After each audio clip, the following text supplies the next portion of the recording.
All right. Hello, everybody. Good evening. Thank you for joining us. My name is Dr. Charles Ralsky. I am the Senior Research Scientist at the Shaw Institute. We are continuing our summer speaker series. We wanted this to be in person, but we're being responsible as we had a positive COVID case here in the building. So we decided to transition this to being online. And thanks to the pandemic, we are all a lot more comfortable with doing so. I'm incredibly excited today because Plastic Oceans International is a nonprofit I've been involved with for many years now. And I have the utmost respect for their advocacy and their work and their outreach. And I could go on for a very long time about it, but that's why we have Tod Hardin here, who is the Chief Operating Officer for Plastic Oceans. He's going to be chatting about what the organization does, exciting plans here in Blue Hill, and what the future holds for our work in collaboration with Plastic Ocean. So thank you all for joining us. If you have any technical difficulties, please message us in the chat. We have a few people standing by that can help. What we'll do is we'll save Q&A for the end of the talk. And if you have any questions, put them in the chat. We'll put them together and we can run them by Tod at the end of his lecture. So thank you again for joining us. I would like to turn the microphone over to Tod. Take it away, Tod. All right. Well, Charlie, thank you so much. As you said, I wish I could be there in person. I had never really been to Maine other than driving through in a car briefly. So I was looking forward to coming out and really seeing the communities there in the Blue Hill Peninsula. So, but hey, we're here, and hey, let's make the best of this, and let's talk a little bit about Plastic Oceans, the Shaw Institute, and some great things we have going on. So. As Charlie said, I'm with Plastic Oceans International. We basically, in the big picture, we're here to end plastic pollution. And we really do that by fostering sustainable communities worldwide, which is a big statement. And we'll go through and hopefully kind of give some weight to that and explanation of what that means. As far as being here today, our subject was from the bottom up, empowering local action to collectively create global change. So what am I actually going to talk about? I'm going to kind of take everyone through a little bit of a journey of Plastic Oceans International, our origins, what we do, why we do it, what our cause is, and from there also kind of look at our 4 areas of activity, and specifically a program we have called BlueCommunties, which very directly involves the communities of the Blue Hill Peninsula as well as the Shaw Institute. So I'm super excited to share some information with that. So who is this guy? I always like to start with an easy photo to hopefully endear self to the audience. So yeah, use a picture from 1972, 50 years old, and hopefully get some love. Who am I? You know what? I'm a guy from the Midwest, born and raised in and around Detroit. I've spent much of the past 25, 30 years working in the marketing and communications world. So I don't probably have the typical background of a leadership person at a global environmental organization. I wasn't that guy chaining myself to trees or marching on Washington for some environmental cause. I've always been someone who has appreciated nature, the outdoors, and certainly from a secondary level, always kind of been involved with activities of not just admiring that but also protecting it in any way I could, but at a what I would call a fairly normal level for most of us. Throughout that career of mine, I worked in marketing agencies, I ran marketing agencies, I owned them. I also worked on the corporate side of things, the client side, in everything from casinos to entertainment to nonprofit work to tourism and even Silicon Valley's crazy tech industry. So, but here I am today as the Chief Operating Officer and co-founder of Plastic Oceans International. I couldn't be happier. Several years ago, in one of those agency positions, I really felt burnt out. I'd reached a point of, those 7 days a week, 60, 70, 80-hour weeks weren't really a fit for me anymore. And I was in a lucky position that I could kind of transition my full-time passion and effort into really working with Plastic Oceans International and bringing my experience and that passion I do have for it to help further that along their mission. So Plastic Oceans International, what are our origins? Well, here we are. It all started with a film. It's kind of cinematic in and of itself. And it all started with a film. And that film was A Plastic Ocean. Hopefully many of you are familiar with it. If you haven't, if you're not familiar with it, it still holds up today. It's several years old now, but readily available for streaming. I think now it's on the Peacock network, if I recall. It used to be on Netflix. But this was really an important film, and it was an important film because it really brought plastic pollution to the forefront with the general public. Certainly those of us in environmental work, the base audience, so to speak, certainly were aware of plastic pollution, but this film really brought it to the masses as an issue of importance. And it did have a pretty strong impact.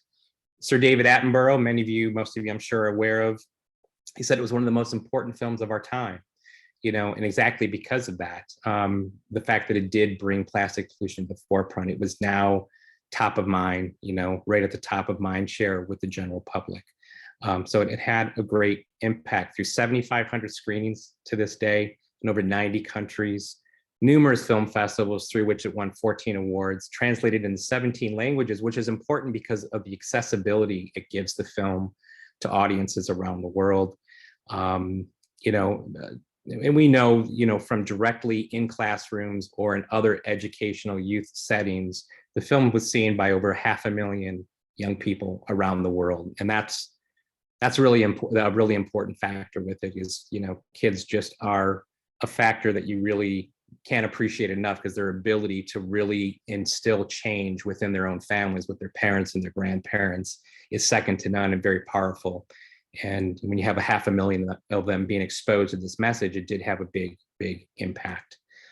Plastic Ocean's International's role with this film was to not only handle the educational distribution of it, but also to handle the film impact that it had, which is, again, you can kind of see the results there.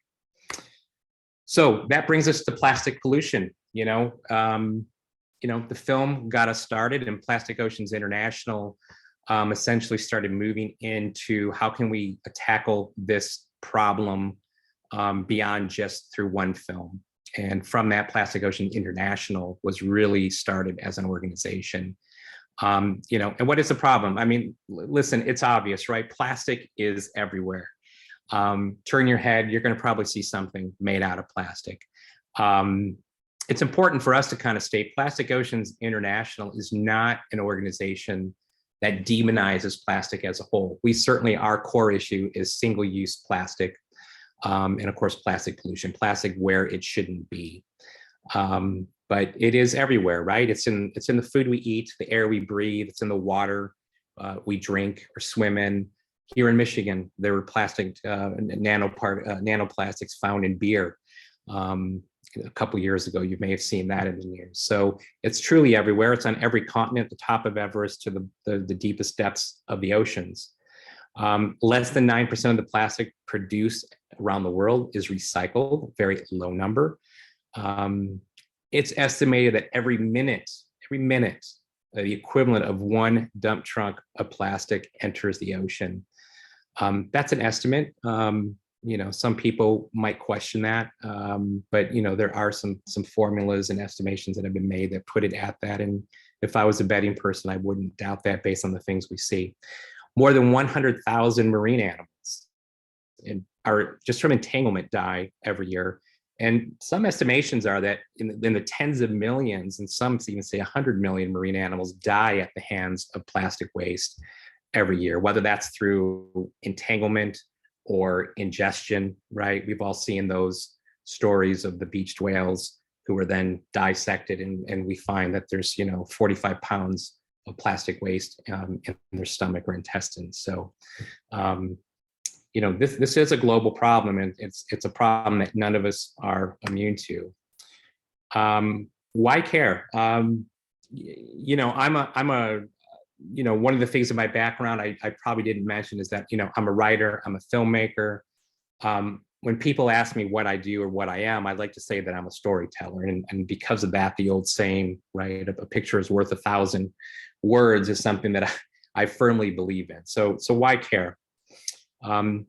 here's a good reason of why I care, right? Plastic pollution, as we said, is everywhere, even in the most remote areas of the world. This particular spot here is in the Siancán biosphere in the Yucatan Peninsula of Mexico. Very remote area, probably for 30 or 40 square miles. There's not much more than, several hundred people that live here.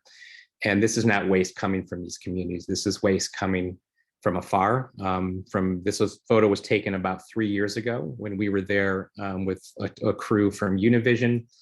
And we found items from as far away as Italy, Greece, the United States, Guatemala, Honduras, the Dominican Republic.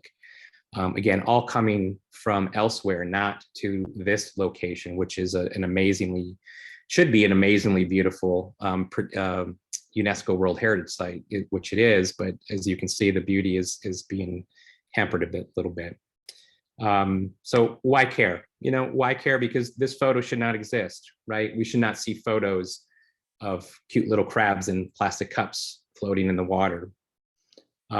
We should not see images like this of this poor seal from the Baja Peninsula of Mexico, who had been entangled, rescued, and hopefully went on to survive. I don't know if this one in particular did, but suffering very difficult, oftentimes very agonizing, horrible, long deaths. And we see this in Mexico, but we also see this off the coast of Namibia quite commonly. We're currently working on a film, which we'll talk a little bit more about film in a moment, that covers that exact issue. But these poor seals, when they're babies, they're playing with this plastic and they get entangled in it. And as they start to grow, they get bigger and bigger. Well, guess what? That plastic gets tighter and tighter around those necks, and you can imagine, what that means. So whether it's Mr. Crab, who lives in the sea, Mr. Seal or Mrs. Seal, who lives near the sea and often is in the sea, or land animals. Oftentimes plastic pollution is associated to just being an oceans problem. And that is, of course, far from the truth, as it is truly a land problem first and foremost. And like those beach whales, we certainly have numerous, if not more, examples of elephants, of livestock such as cattle. Most recently, last year, it was, I believe, outside of Abu Dhabi, some studies were done in which camels, numerous camels that are ingesting plastic waste and again, die in the same sort of agonizing, very difficult deaths that they go through. And of course, there's the human factor. Again, why care? Because this is a photo that shouldn't exist, right? Unfortunately it is, whether it's in communities that are in underdeveloped countries that don't have access to proper waste management. It's impacting humanity, our communities, our human health. Charlie and I were talking about this previously. Thanks to Charlie, we now, and this is going back to his work with Arizona State University, we can now detect nanoplastics within human tissue and organs.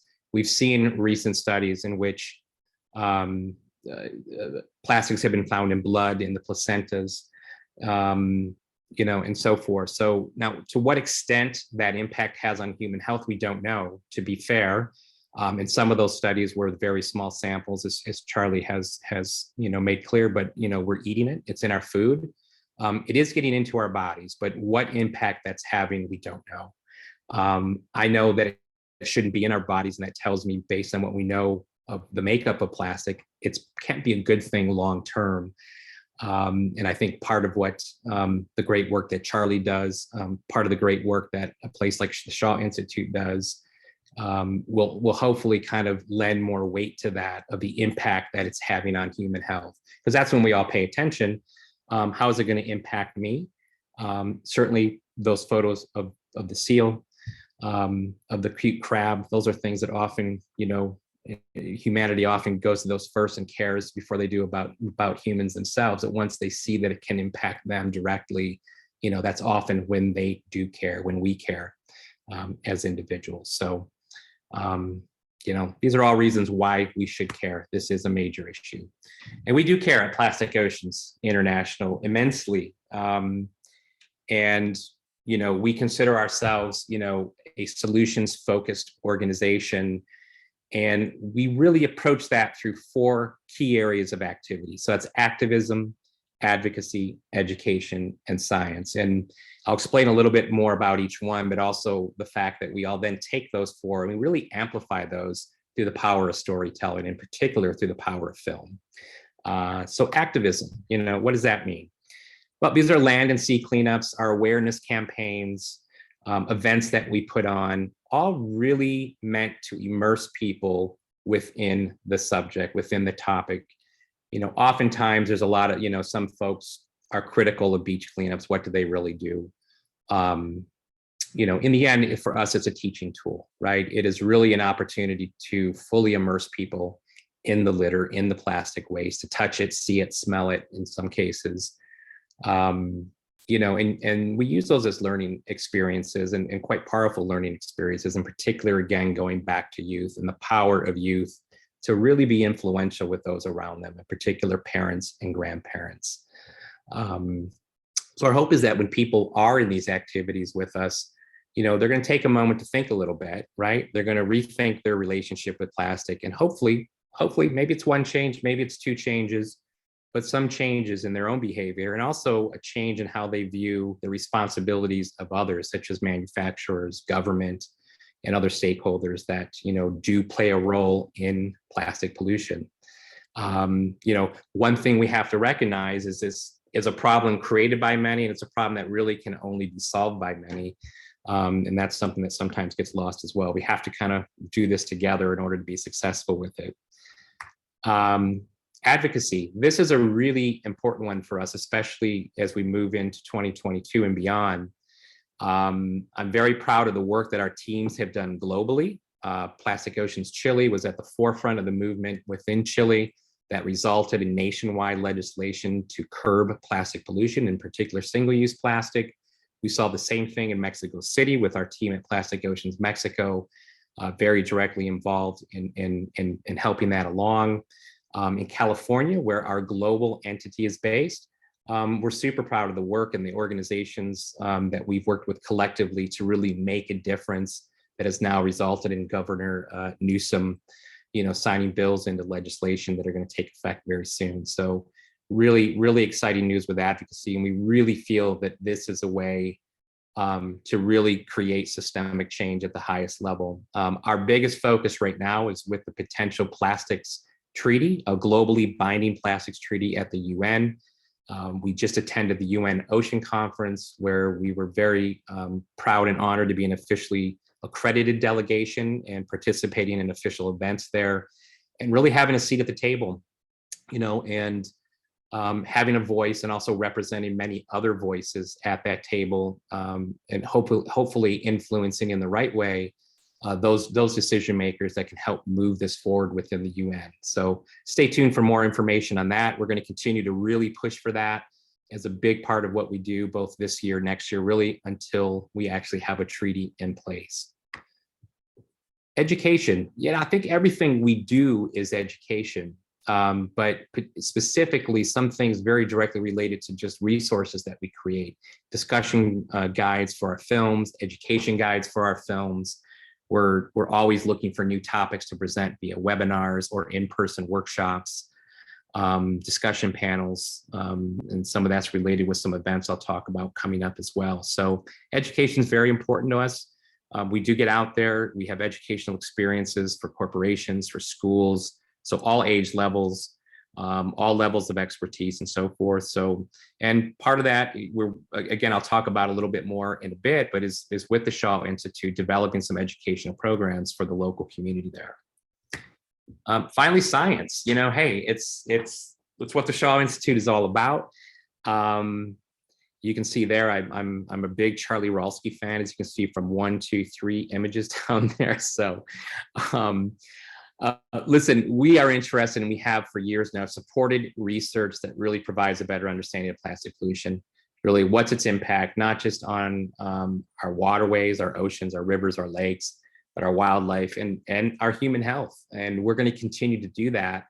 And we're super excited about some possibilities that we have with Shaw. And of course, with Charlie serving as our director of science, as well as his full-time role at Shaw, we're super excited about the possibilities what we can pursue. And, you know, we've done that with partners like Arizona State University.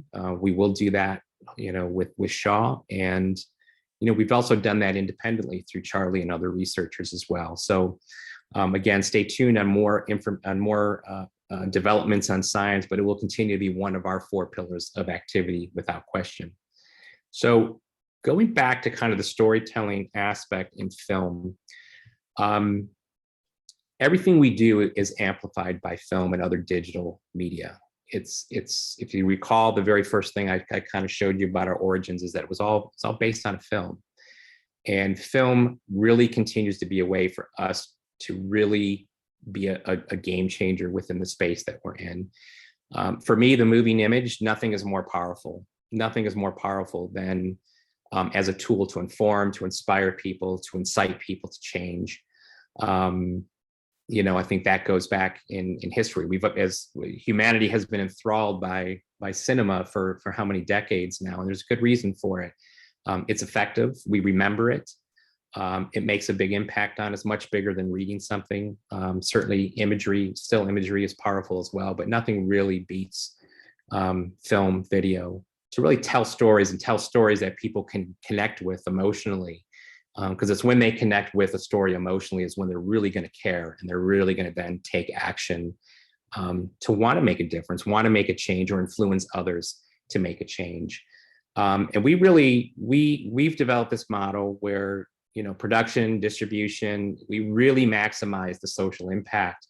And I mentioned before is kind of the impact program that we manage with the film A Plastic Ocean. And there's a reason that we want to start that in the process as early as possible, right? We want to take that from beginning of production to the end and develop the film along with a social impact program so that we can have the best impact possible, the most power, the biggest reach possible. So it really plays into our programs in advocacy, education, activism across the board, science, the ability of film to really tell those stories that matter and do it in a powerful way, something we'll continue to pursue. And we're really excited to do it through our BlueCommunties program, which I'll talk about in just a moment. And also in partnership with the Shaw Institute as well. And we'll use it for our advocacy work as well. And one thing I did want to mention earlier was, you know, we will use film just like we'll use science and advocacy as you have at Shaw to make a difference in Maine. You know, work was done, research studies were done with Shaw that did result in legislation. I believe it was fire retardants is what I think Charlie and I were talking about early. So these things all make a difference, right? Activism, advocacy, science, education, and using film to power that forward to really have a bigger impact and a bigger, louder voice to do so. As an organization, our impact, just real quick, listen, we've had activities in the last 4 years since 2018, 90 countries. We've been involved with 6 films, both directly us producing and making them, and also working with other filmmakers on their projects. We've done over 200 cleanups. We've cleaned up over 100,000 pounds of waste, 8 scientific studies and publications, and we planted 150,000 trees. One thing to note, this year we're looking at 250 to 300,000 trees that we'll plant as part of our programs with a great event that we'll talk about in just a minute as well. So I'm proud of these achievements. You know, we've worked very hard. We are a very small but powerful team that I think has successfully made an impact globally and a meaningful impact. And we're really looking forward to working with other partners, including Shaw, to continue doing so now and in the future. So this brings us to BlueCommunties.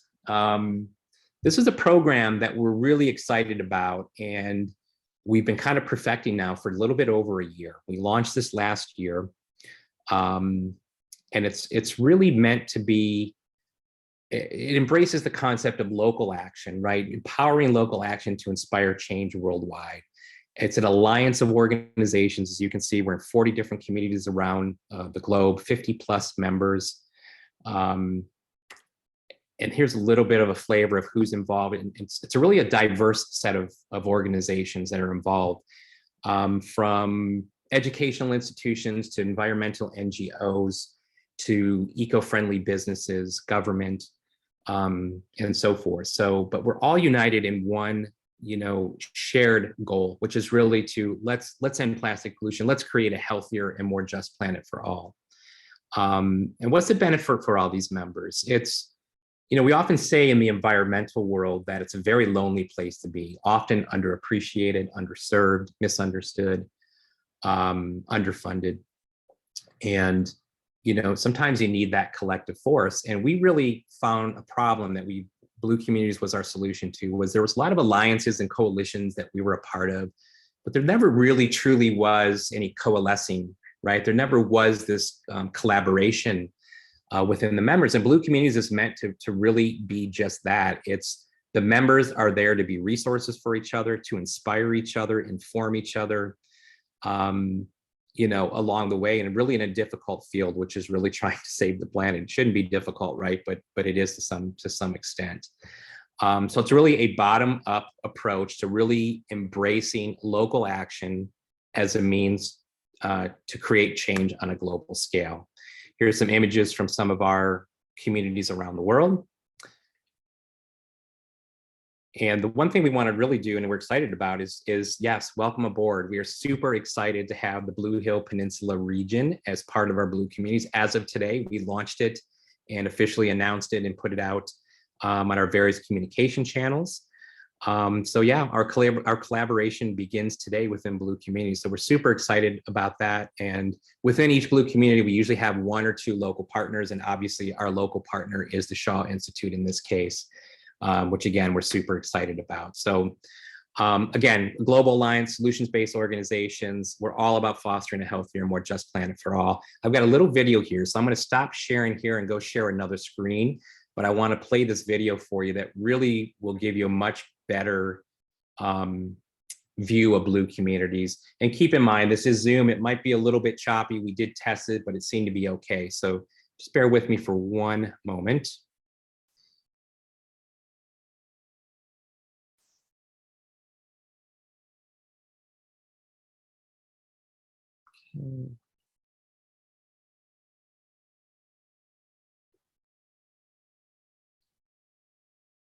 Okay, here we go.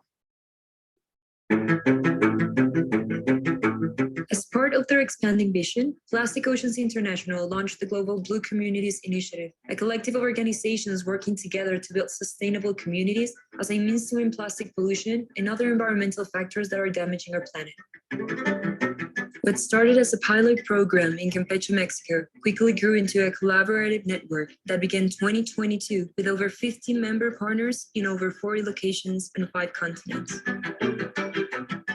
It's so exciting to see the BlueCommunities initiative develop into a new way forward and creating the systemic shifts needed to end plastic pollution. Protecting our oceans has become increasingly complex because of the need to balance issues between social, political, environmental, and economic objectives of all stakeholders. We believe that it starts in our backyards, in our local communities that make up our one global community. It's how we work and collaborate with local groups, experts that deeply understand their local barriers and concerns, and how we can best support these local efforts that drive real change to protect our land and oceans. In just 1 year, our collective efforts have resulted in over 300 cleanups that have removed over 50,000 kilograms of waste from over 10 million square meters of land and sea. Over 25 million people have been educated through films, workshops, panel discussions, and in-person activism. And hundreds of economic and cultural opportunities have been created for underserved communities and individuals. Together, we've planted over 200,000 trees, helped over 1 million baby sea turtles successfully hatch and make it to the ocean, and have used our collective voices to help pass waste reduction legislation in Chile, Mexico, and California, while joining the global call for a legally binding UN treaty on plastic pollution. I think for me, the real sort of emotional value of BlueCommunities is knowing that you're not alone, that you're actually fighting on many fronts along with people across different parts of the world, and that there's this broad international community of people who look completely different to you, who are different genders, nationalities, races, and so on, that actually have come to the same end thought, which is we've got to make a change and we've got to do that now. In the coming months and years, we'll continue to expand the program, seeking out locations representative of the full global community and diverse partners that are making a true difference within those local communities. We joined Blue Communities because we believe number has strength in connecting like-minded organizations. Collectively, we are a powerful force to create a positive change. We can learn from your experience, we can share our experience, and then we can keep moving forward, support each other. My personal belief, there are no small accomplishments. Every little bit counts. If we strong together, if we get together, we can make a difference and we can overcome every obstacles to create a better environment for everyone. Plastic pollution is a problem that cannot be solved in isolation, but instead must be done collaboratively to uncover the interconnections and complexities between planet, people, and economy. Together, Blue communities from around the globe can achieve our vision for a healthier and more just planet for all. Be part of it.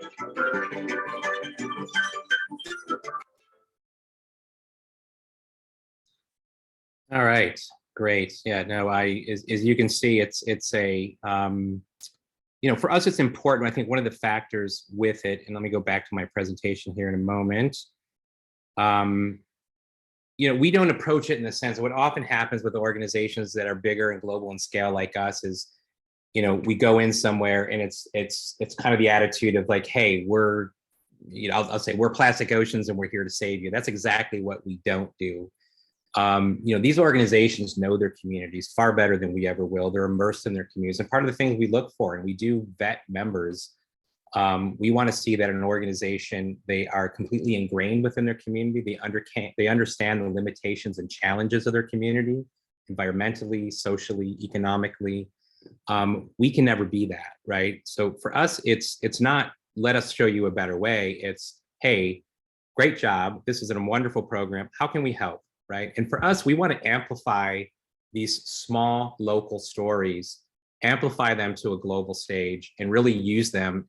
Absolutely, whether it's in Blue Hill, whether it's in Campeche, Mexico, or in Bali, these local stories, these local success stories absolutely can be used to create change, to inspire, to inform on a global scale. You know, we've seen it firsthand, we've seen it work, and we're going to continue down the path of pursuing Blue communities, and we're super excited to have the Shaw Institute as part of that, and the communities of the Blue Hill Peninsula. So really fantastic, looking forward to what we can do in the coming months and years. Now, as part of Blue Communities, we have the Trees and Seas Festival. We started this last year. It's meant to kind of be a unifying event that all the Blue Communities members can kind of participate in for 1 week, 10 days. You know, we can all kind of together be part of one project. It's real simple. It's meant to really celebrate and to unite ocean and forest conservation, recognize the concept of one planet, one community, one mission. You know, and it really took off last year. We're really proud of it. We had, you know, hundreds of events around the world last year in about 35 locations. So once again, you know, when you get a chance, go to treesandseas.earth. I've got one more short, small video here to show you with that, and you give you a real feel of what Trees and Seas is. And it's something we want to bring to the Blue Hill community. I'm going to be working with Charlie on this in the coming weeks to come up with some sort of a plan, you know, some educational opportunities, some film screenings and other things or possibilities that we've talked about. But let me show you a little bit about what Trees and Seas is meant to be. Just give me one moment here, getting a little bit better at this.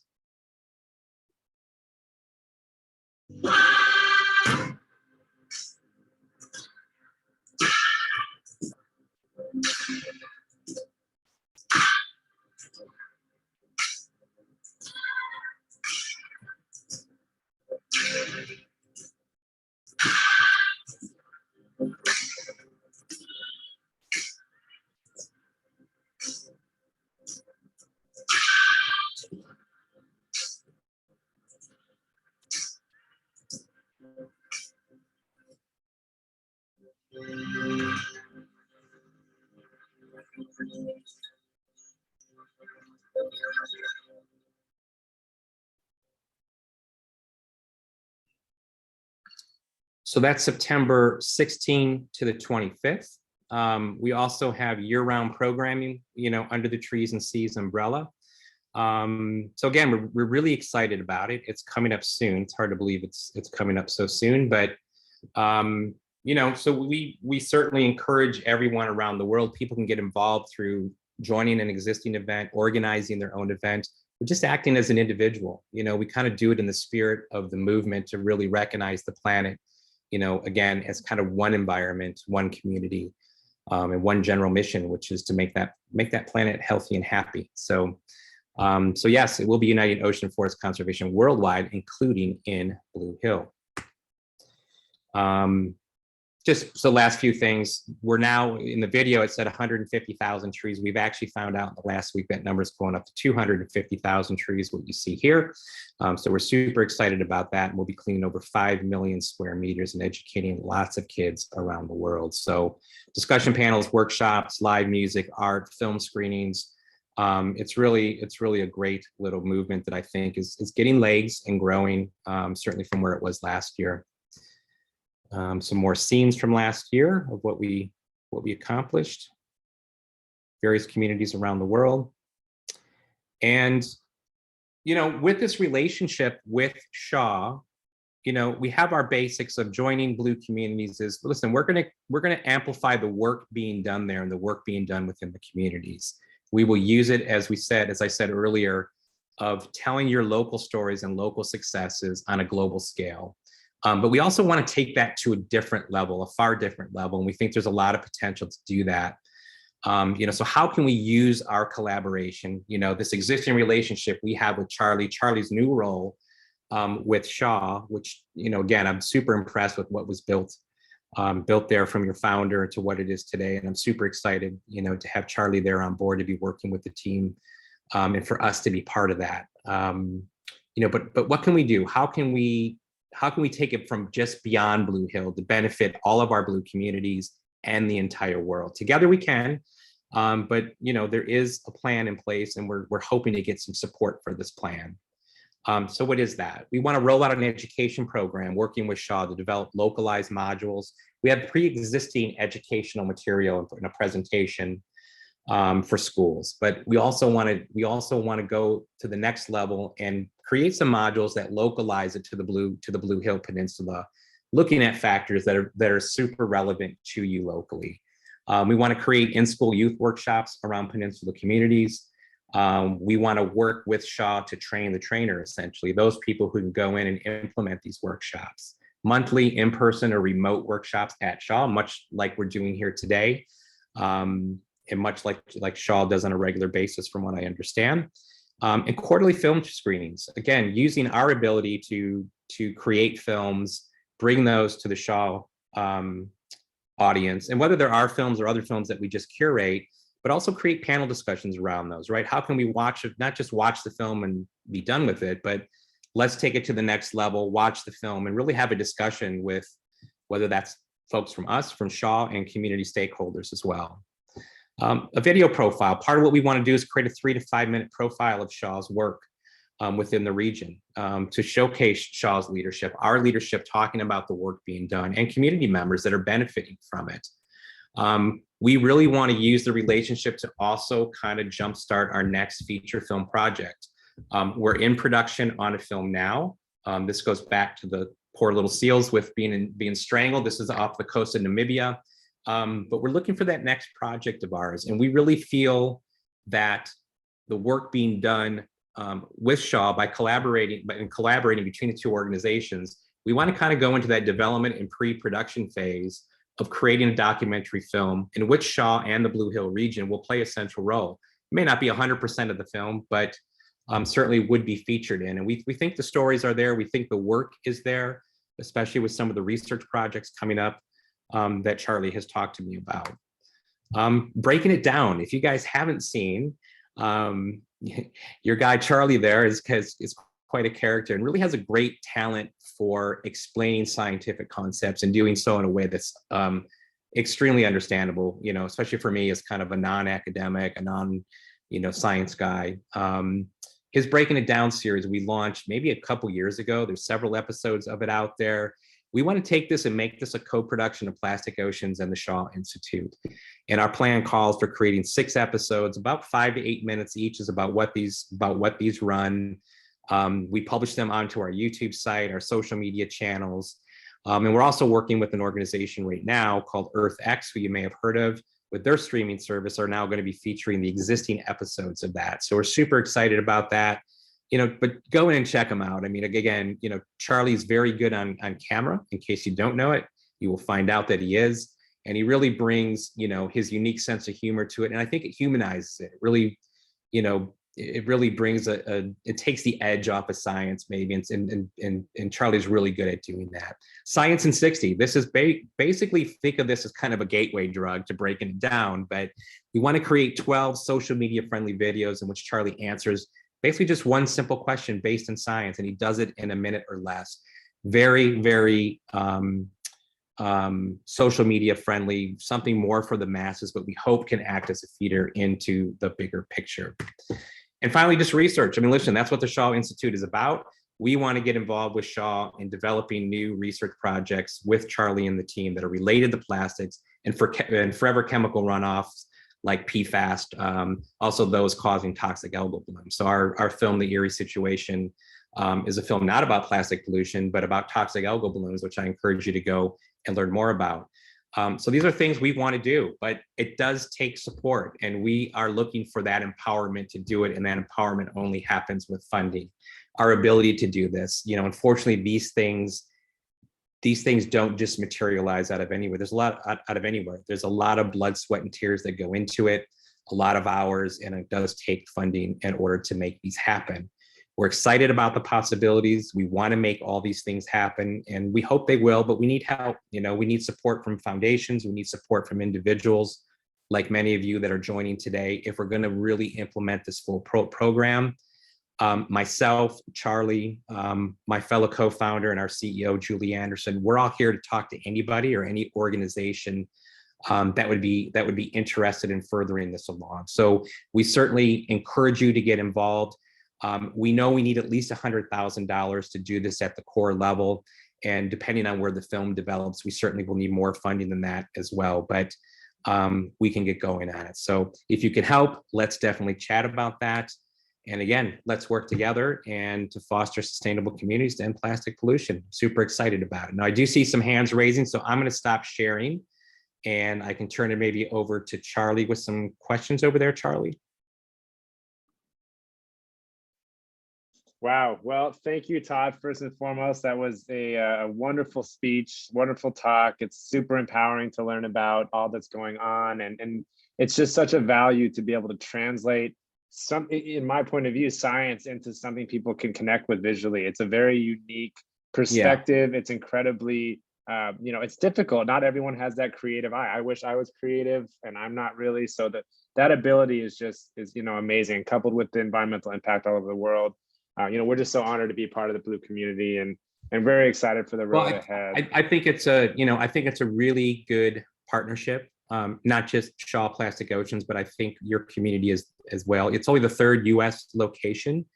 And I think it was one of your folks was saying the other day, what's kind of interesting about it is the other 2 locations are big cities. It's Phoenix and it's Detroit. So for us to come to, a much smaller setting and really engage, in small communities, I'm really excited about that because it more matches up with our model in other places around the world. And I think, again, our ability to tell stories through film and digital content, and yours as well, but combining that with what Shaw's doing and the work you're doing, I think there's really amazing potential with it. And I'm excited about it. So we've got some questions. I'd like to allow Stephen to talk here. Stephen, if you'd like to unmute yourself and ask a question, please feel free to do so. Thank you for raising your hand. Yeah, I was busy typing. Can you hear me? We can. Yes. I live in Southern New Jersey, but I have a nephew who lives in Blue Hill. My sister lived in Blue Hill. His name is Khalif Williams. Khalif was head of what's the name of the private school, the undergraduates, or say in Blue Hill? George Stevens Academy? Yes. Yeah. Anyway, And I'm gonna be there on September 17th through the 25th, almost perfect timing for this event. And I wanted to know how I can get involved while I'm there. Sure. Sure. Well, I think what we'll do, I would imagine within the next week or two, I will work and our team will work with, Charlie to develop our plan of action. I think we should have some events, Charlie, I'm sorry, I'm kind of speaking for you and Shaw at this point, but my hope is that by August 1st, we have some events on the calendar and in place.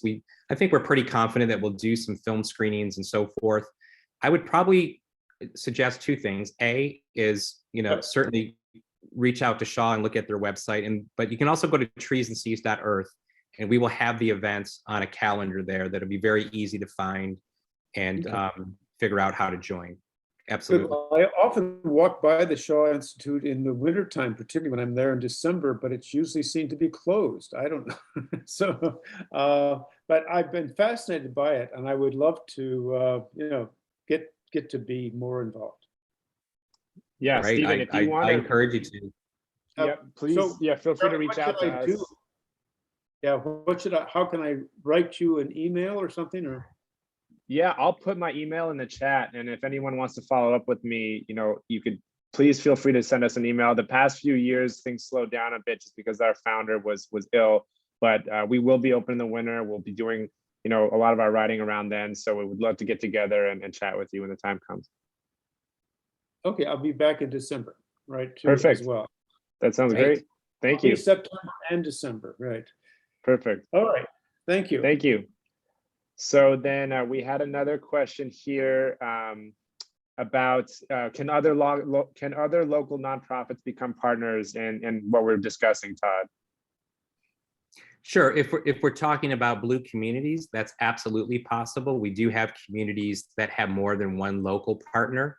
Our model has always been about, eventually having, 2 or 3 in each location. I will say Blue Communities, I think one thing we've learned over the past 12 to 18 months is, at one point we had a vision, oh God, we're gonna have 1,000 members and all that. But I think we're gonna focus on much smaller numbers. I don't think we're close to where we can go to, but I think that number's probably somewhere around 100 to 150 members, so that we can keep it at a size we really get to know each other. It's truly an alliance, a collaboration, and you can get to know the other organizations, the people involved. So we kind of think there's more power in limiting that size, but we still have a long way to go, right? I mean, we've got right now, as we said, really about 50 partners. Some of those are internal partners, our other branches and so forth. So external partners are at about, I think, just under 40. I'm sorry, just over 40, but yes, we do vet the partners. We do, again, we want organizations that have, been ingrained within the community, have existing programs and so forth. And as far as Trees and Seas, absolutely, anybody can get involved, whether you're a Blue Communities member or partner or not. This is for the general public. It was definitely meant to be an event to unify our Blue Communities members, but worldwide, anybody can participate. You can do so as an individual. If you don't want to join a group type of thing, take your family, take your spouse, take your friend, walk a beach, walk a forest, do a cleanup, plant a tree. You can do that yourself. You can join an existing event. So if we have them at Shaw, come and volunteer or join them, or create your own. If you want to plan an event, in and around, whether it's the Blue Hill Peninsula or elsewhere, please, we encourage you to, and you can go to the website and kind of register those events very easily. Yeah, wonderful. There was another comment brought up by Becky, who's one of our phenomenal employees, about we have quite a few events around here, especially focusing on the ocean. We have a maritime festival in August, and it would be great to kind of introduce that there. We'll have a booth set up. We'll get a lot of foot traffic, and this is something that we can absolutely mention. Since September is not going to be far off from then. But certainly all of these opportunities we have around the area are great to introduce this to people. Yeah, and we really look at this as truly a movement. Think of it as kind of like International Coastal Cleanup Day. It's not like one cleanup somewhere, right? Like this is not one festival location like Burning Man or something. It's really just meant to be kind of a symbolic movement where people around the world can really just take that, whether it's one day or the full 10-day run this year, and just really give thought to, that concept of one, right? It's, in the end, we're all one global community. We're all kind of united. I think the vast majority of people want a healthy planet. We're one environment, one ocean. So it's, join us in spirit, join us symbolically. And we do, like I said, we have year-round programming. Actually today, Chiloé Island really was where we started last year as our main kind of core focus location last year. It's a beautiful island off the coast of Chile. It's part of Patagonia, the very far northwest corner of Patagonia. And they're starting today, like today through Sunday. They've got 15,000 trees they're planting, beach cleanups, workshops, live music, artwork. It's really a phenomenal community thing because they really went through some horrible wildfires there, lost a lot of acreage and also lost homes. So it's kind of, they couldn't plant trees in September because of the climate. So they've chosen to go, earlier in so that they can replace the trees that were lost in the wildfires, which is a great community experience and building kind of camaraderie. So same thing, August 6th, we have a huge event on Vancouver Island. We've got a huge event in Mexico City and right here in my hometown of Detroit. So year-round programming can be done as well. If the dates don't fit for folks, plan something else, whether it's trees and seas or blue communities. Let's do events together. Wonderful. Yeah. And and I'm going to put you on the spot, but there was a question asked of me earlier that I'd like to get your perspective on, but are you optimistic about the future, given that, we see these harsh images and, the more we learn, the more devastating we realize the impact is, but are you optimistic about the future? Yeah, of course. I wouldn't be doing what I do if I didn't feel there's light at the end of the tunnel. Is it a struggle? It is. I'll be honest with you. I think, science is the way forward. I think science will save the day like it does oftentimes. But, I don't think, again, it can be done just with science. As I think I said earlier, it's a problem caused at all levels, right? From corporations to governments to communities to individual behavior. We've all got to do something, right? And, it's not a one solution thing. There is no one solution to plastic pollution, but I do think that some of the bigger solutions that will make the biggest impact are going to come from your world via science, without a doubt. But I am hopeful. I'm hopeful every time I go and interact with young people and I see young people aren't inhibited. They don't have silos, right? So they're always like, why, of course we can do this, or like, why would you do that? So when you see them, you always have that hope that there is a better future and there is a better planet, a healthier planet ahead of us. So I do believe that. I think it's a struggle and I think it's a lot of work ahead of us. But yeah, I do have hope. Absolutely. That's great. Well, if there are no further questions, Todd, just wanted to thank you again for taking the time to speak with us today and for the Blue Communities designation. I think there's so many opportunities out here to lend a hand and to be empowered by the communities that associated with Plastic Oceans International. And there's just, as I look out the window and see the ocean, there's just limitless opportunities. So very excited. Thank you for speaking with us. We're excited for the continued partnership, and I'm personally excited to sink my teeth into some feature films that you can supply to us and our community. But thank you again for everything. Plasticoceans.org. Please head there to learn more information about the work being done there. And if you want to go to our website, shawinstitute.org, and learn more about the events we have coming up. We will continue the summer speaker series, but I really appreciate everyone joining. I know this got a little bit chaotic and in times of COVID, but this was really important to hear. And again, Todd, thank you so much for your time and for the work that you're doing. Absolutely, super honored. Hopefully we can do something in person, later this end of summer or early fall sometime. I'd love to come out and see the Institute and experience Maine through the Blue Hill Peninsula.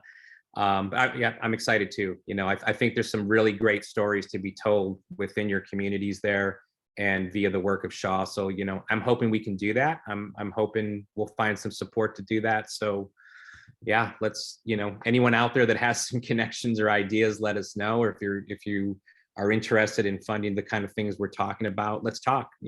Charlie's always open door. I'm open door. My co-founder, Julie Anderson, is always open door. We're happy to chat with anybody. But Charlie, thank you for your time, and everybody else, thanks for logging on. Super appreciative. Yeah, thanks everyone. Appreciate everyone attending, and we'll be in touch very soon. Take care, Todd. Thank you. Thanks, you bet.